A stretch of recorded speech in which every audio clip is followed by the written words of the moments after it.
અમારી ટીમે ત્યાં રિપોર્ટિંગ કર્યું, અમારા કિશન ત્યાં ગયા હતા, તે જોયું જે દમખમથી ભાજપ ત્રણેય તાલુકાઓમાં પ્રચાર કર્યો, કોંગ્રેસના નેતાઓએ પ્રચાર કર્યો, સભા કરી, તમામ વસ્તુ કરી, પણ મોટાભાગની ભેસાણમાં. એટલે એક વાત સ્પષ્ટ છે કે જો કડીમાં કોંગ્રેસ જીતશે તો કોંગ્રેસના જે ઠાકોર નેતાઓએ કમાન પ્રચારની સંભાળી હતી તેનું પરિણામ હશે.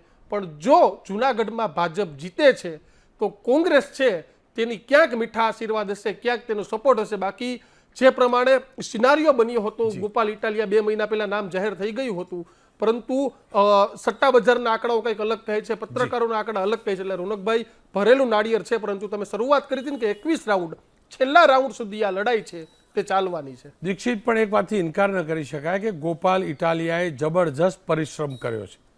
તમે એને પ્રપંચ ગણવા તો પ્રપંચ, પ્લાનિંગ ગણવું તો પ્લાનિંગ, જીતવા માટેની ભૂખ ગણવી તો ભૂખ, જે ગણવું હોય પરિશ્રમ તો કર્યો છે.